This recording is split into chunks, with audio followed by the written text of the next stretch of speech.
My name is Jasmine, and for the past 4 years, I've worked as a senior project manager at Bennett Construction. Unlike many of my colleagues who complain about our hectic schedules and demanding clients, I thrive on the pressure. There's something deeply satisfying about seeing a project through from blueprints to ribbon cutting. My apartment in downtown Portland isn't huge, but it's mine, or at least it will be once I finish paying the mortgage. The view from my balcony overlooks the river, and on clear days, I can see Mount Hood in the distance. This Friday evening, I was enjoying a rare moment of peace with a glass of Pinot Noir when my phone buzzed. Mom's face lit up my screen. "Hey, Mom," I answered, tucking the phone between my ear and shoulder as I refilled my glass. "Jasmine, honey," her voice had that forced cheerfulness that usually meant she wanted something.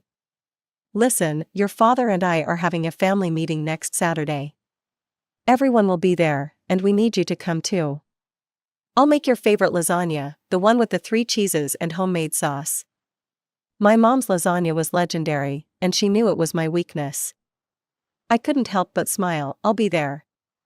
After we hung up, I walked back out to my balcony. It had been months since I'd seen my parents. Between my 60-hour workweeks and their busy retirement schedule of golf and community theater, our paths rarely crossed except for major holidays. Seeing my younger siblings would be interesting. Tyler and Tiffany, the twins, were 12 years younger than me at 24. While I was setting up my first apartment and working my way through college, they were still in elementary school being showered with attention and the latest gadgets. Our parents' approach to parenting had undergone a dramatic shift between raising me and raising them. With me, it was all about responsibility, saving money, and being independent. By age 12, I was doing my own laundry. At 14, I became the twins' default babysitter whenever our parents wanted a night out. Meanwhile, Tyler and Tiffany grew up with far fewer rules and considerably more indulgence. When I moved out at 18, they were still being tucked in at night. Now, at 24, they both lived in apartments our parents helped pay for while they found themselves. Tyler had cycled through 3 different college majors before settling on communications, and Tiffany was currently between jobs after quitting her barista position because her manager was totally toxic. The following Saturday, I pulled into my parents' driveway at exactly 4 p.m. Tiffany's bright blue Kia and Tyler's motorcycle were already parked out front. Great. I was the last to arrive, which meant they'd probably been talking about me. As I approached the front door, I could hear laughter from inside. It stopped abruptly when I rang the doorbell. Mom answered, wearing an apron and a slightly strained smile. "Jasmine, come in, come in." She gave me a quick hug that smelled of garlic and perfume.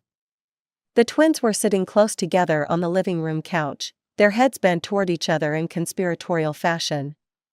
When I walked in, they looked up simultaneously with identical expressions of forced casualness. "Hey, Jazzy," Tiffany said, twirling a strand of blonde hair around her finger. "Nice suit, coming from work?" It was Saturday, but I didn't bother correcting her. "Hi, Tiff, Tyler." I nodded at my brother, who gave a half-hearted wave without getting up. I went into the dining room, where Mom was setting out the good china, the set we only used for Thanksgiving and Christmas. "Wow, bringing out the fancy stuff," I observed. "This must be some family meeting." Mom and Dad exchanged a quick glance that sent a ripple of unease through me. Before I could ask what was going on, the twins sauntered in and took their usual seats across from me. Throughout dinner, the conversation remained painfully superficial. Mom talked about her garden club, Dad mentioned a new golf club he was considering, and the twins shared gossip about people I didn't know from their circle of friends. No one asked about my work or life, which wasn't unusual but still stung. The lasagna was amazing as promised, but I couldn't fully enjoy it with the underlying tension in the room. Mom's hands trembled slightly as she served dessert, homemade tiramisu, another one of my favorites. "Okay," I finally said, setting down my fork, "what's going on?" "You're all acting weird, and Mom's made 2 of my favorite dishes." "Just tell me what this is about." My parents exchanged another loaded glance before Dad cleared his throat. "Jasmine, you know we're getting older, and we've been thinking about the future," he began. Mom jumped in. "We've decided to finalize our will, and we wanted to tell you about it in person." "Okay," I said cautiously.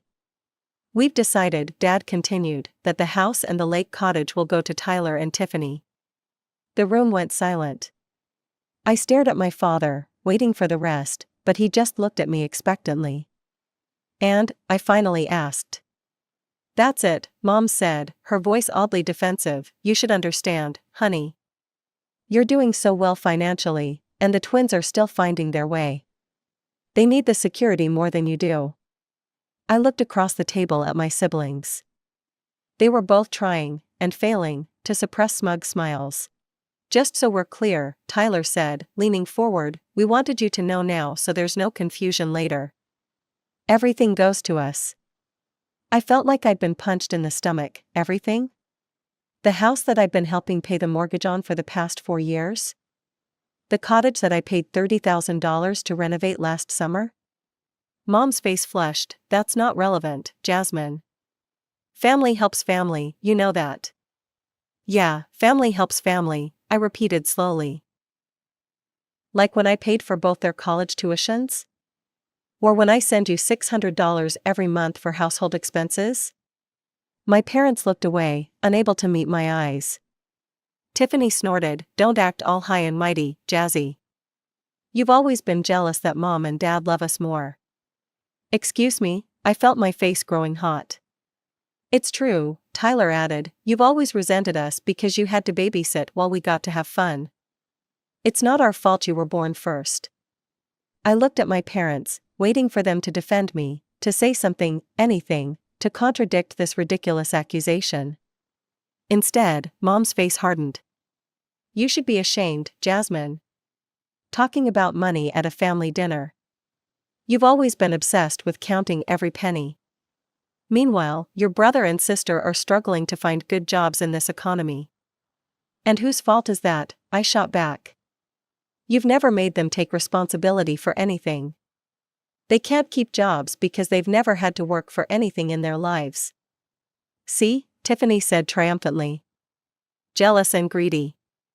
I pushed my chair back from the table.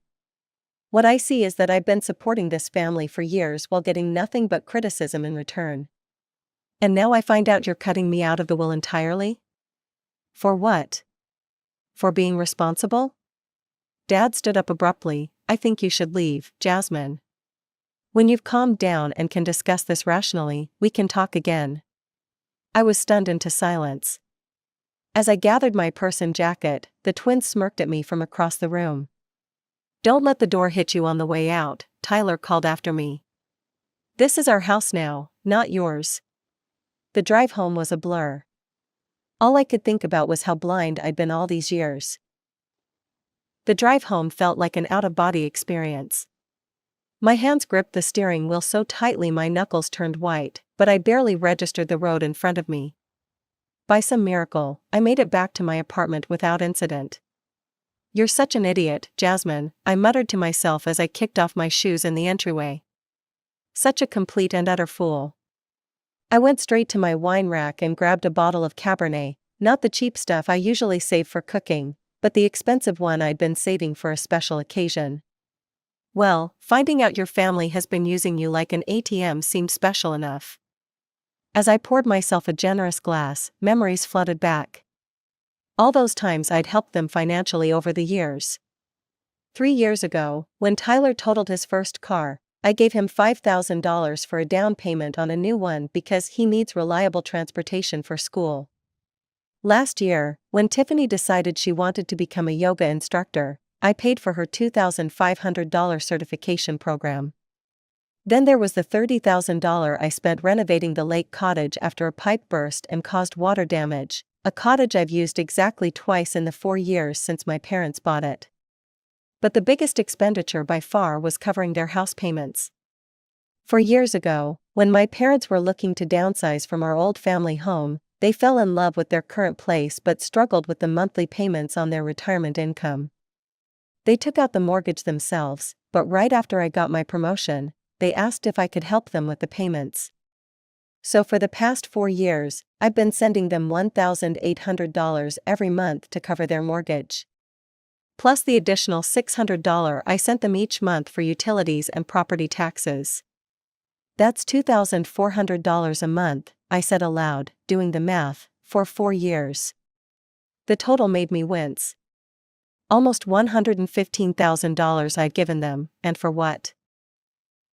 To be told I wasn't getting anything in the will because I was doing well financially?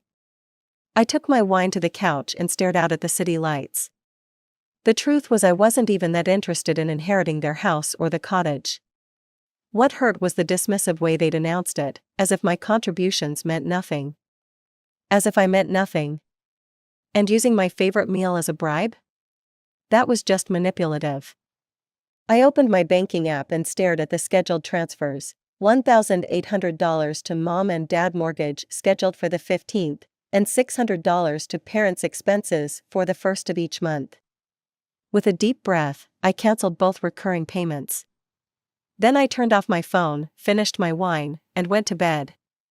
The next morning, I woke up feeling lighter than I had in years. For the first time, I didn't have to worry about setting aside a huge chunk of my paycheck for my parents.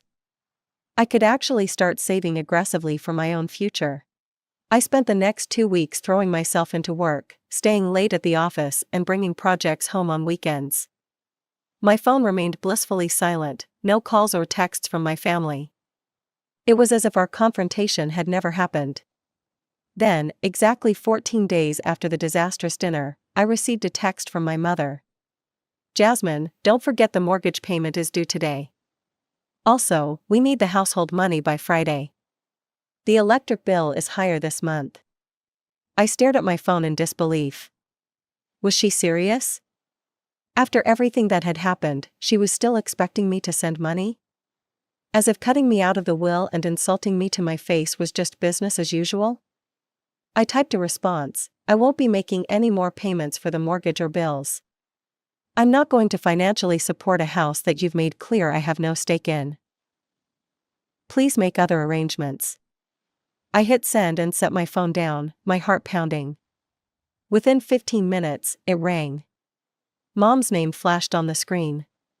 I took a deep breath and answered. "How dare you," she shrieked, skipping any greeting. "You can't just stop paying without warning. What are we supposed to do?"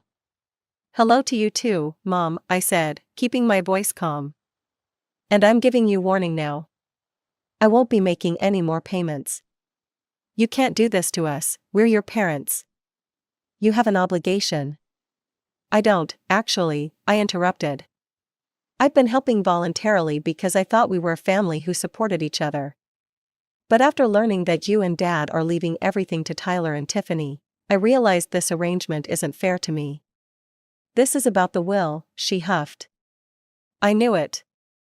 You're just greedy and jealous. Your father and I raised you better than this." "No, Mom, this is about respect.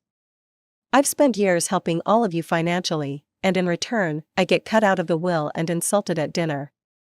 I'm done being the family piggy bank." I hung up before she could respond, my hands shaking. The calls started coming in almost immediately. First my mother again, then my father, then both twins. I let them all go to voicemail. Their messages ranged from tearful pleas to vicious insults. "Jasmine, please," Dad begged in one message. "We can't make the mortgage without you, we'll lose the house." "You selfish bastard," Tyler snarled in another. "Mom's crying because of you. Hope you're happy." After 2 days of this, I blocked all their numbers. I needed peace. A week later, my phone started ringing with calls from relatives I barely spoke to. First my Aunt Linda, then my cousin Steve, even my father's brother who lived in Arizona. Apparently, my mother had been busy spreading her version of events. "Your mom says you're trying to make them homeless," Aunt Linda said when I finally answered one of her calls. "What's going on, honey?" I took a deep breath and explained the situation, the will, the dinner, and most importantly, the fact that I'd been paying their mortgage for 4 years without anyone in the family knowing. "That can't be right," she said, sounding genuinely confused. "Your mom told everyone you just helped them with the down payment." "I paid every single mortgage payment since they bought the house," I replied, "plus extra for bills. You can ask them yourself." Similar conversations followed with other relatives. Some sided with me, some with my parents.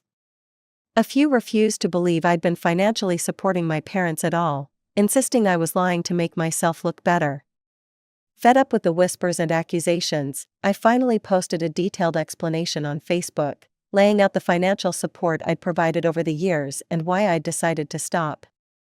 I ended it with, "I love my family, but I can't keep subsidizing their lifestyle while being treated as an outsider. It's time for me to prioritize my own future." The post generated dozens of supportive comments, but also plenty of criticism. Some relatives thought I was wrong to air family business publicly. Others suggested I should keep paying the mortgage regardless of the will situation because they're still your parents. A month passed without any contact from my family. I'd started to think maybe they'd finally accepted my decision and moved on. Work was busy as usual, and I was finally enjoying the financial freedom of not supporting 4 extra adults. I'd even put a deposit down on that trip to Italy I'd been dreaming about for years. But peace never lasts long in my family. It was a Tuesday when I got the assignment to oversee a project in Sacramento. The company had just completed construction on a medical office building, and they needed someone to handle the final inspections and client walkthrough. "It's just 3 days, my boss assured me. You'll fly out Wednesday morning and be back Friday night." I packed lightly, just a carry-on suitcase with the essentials and my laptop. The trip went smoothly. The client was thrilled with the building, the inspections passed with only minor issues to address, and I even managed to enjoy a nice dinner at a local restaurant recommended by the concierge at my hotel. By Friday afternoon, I was on a flight back home, feeling accomplished and ready for a relaxing weekend. When I finally arrived at my apartment building around 8 p.m., the first thing I noticed was that something looked off about my door from down the hallway. As I got closer, my stomach dropped. The entire door frame was covered in expanding foam, the kind that hardens into a solid mass. Someone had deliberately sprayed it all around my door, making it impossible to insert my key or open it from the outside. "What the hell?" I muttered, setting down my suitcase and touching the foam. It was completely hardened. There was no way I was getting into my apartment without professional help. I pulled out my phone and called the building's emergency maintenance number, but got voicemail. Next, I tried the building manager, who answered on the 4th ring. "Ms. Mitchell, what can I do for you?" "Someone vandalized my apartment door," I explained, trying to keep my voice steady. "They sprayed it with expanding foam, I can't get in." There was a pause on the other end. "That's unusual. I'll call our locksmith service, but it might be a couple hours before they can get there. It's Friday night." I ended up sitting in the hallway next to my luggage for nearly 3 hours before a sleepy-looking locksmith arrived with his tools. He whistled when he saw my door. "Someone really didn't want you getting in," he observed as he assessed the damage. "This is going to be tricky." It took him almost an hour to cut away enough of the foam to access the lock mechanism. By midnight, I was finally able to enter my apartment, exhausted and furious. Once inside, I went straight to my laptop. I had installed a security camera in my hallway after a package had been stolen 6 months earlier. The camera was aimed directly at my front door and uploaded footage to a cloud server I could access remotely. I found the relevant time frame and started the playback. At first, there was nothing, just an empty hallway.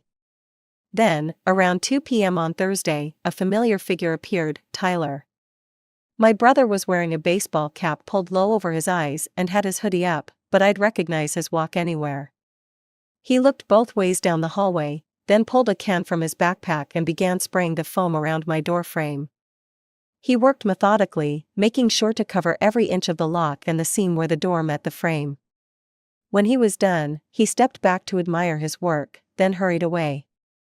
I watched the footage 3 times, my anger building with each viewing. This wasn't just petty revenge, this was criminal vandalism. And it would cost thousands to repair properly. The next morning, I took the video footage to the local police station and filed a formal complaint against my brother. Do you have any idea why he would do this? The officer asked as she took my statement. Financial disputes, I said simply. I didn't feel like explaining my entire family drama to a stranger. The officer nodded and continued typing. We'll have someone contact him for questioning. In the meantime, do you have somewhere safe to stay? If you're concerned about your safety. I'll be fine, I interrupted, I just want him held accountable for the damage. 3 days later, I received a call from the same officer. Ms. Mitchell, we brought your brother in for questioning. He initially denied everything, but when we showed him the video footage, he admitted to vandalizing your door. Good, I said, feeling a grim satisfaction. What happens now? We've charged him with criminal mischief and property damage. Given the cost of repairs, it's a more serious charge. He could be looking at fines and possibly probation. I thanked her and hung up. Almost immediately, my phone rang again. It was a number I didn't recognize, but I answered anyway. Jasmine, what have you done? It was my father, his voice trembling with rage. The police arrested Tyler, your own brother. They didn't arrest him, Dad. They brought him in for questioning after I filed a complaint about him vandalizing my apartment. He's just a kid, he made a mistake. He's 24 years old, I replied flatly. And his mistake is going to cost over $3,000 to fix properly. The building manager says they'll have to replace the entire door and frame. This is how you treat family? By calling the police on them? Family doesn't vandalize each other's homes, Dad. There was a pause before he spoke again, his voice lower. What do we need to do to make this go away? $3,000 for the repairs, I said immediately. Pay for what he destroyed, and I'll withdraw the complaint. That's extortion. That's consequences, I corrected him. Tyler destroyed my property, and now he needs to pay for it, or he can deal with the legal system. His choice. My father hung up without another word. The next day, my mother called. Unlike my father, she didn't yell. Instead, her voice was cold and cutting. I never thought you'd sink this low, she said. Using the police to get revenge on your own family. It's not revenge, Mom, it's holding Tyler accountable for his actions. He was upset, we all are. You've left us struggling to make ends meet after we relied on your help for so long. The mortgage company is threatening foreclosure. I bit back a sarcastic response. I'm sorry you're having financial difficulties, but that doesn't give Tyler the right to vandalize my home. She was quiet for a moment. And if we pay, you'll drop the charges? Yes. Fine, she said tersely, we'll send you the money. But don't expect anything else from us ever again. I nearly laughed at the irony that was already made perfectly clear at our family dinner, Mom. 2 days later, I received a bank transfer for exactly $3,000. I contacted the police and told them I didn't want to press charges anymore. The officer sounded disappointed but said she understood. Family situations can be complicated, she said sympathetically. You have no idea, I replied. With the money from my parents, I was able to get my door properly repaired.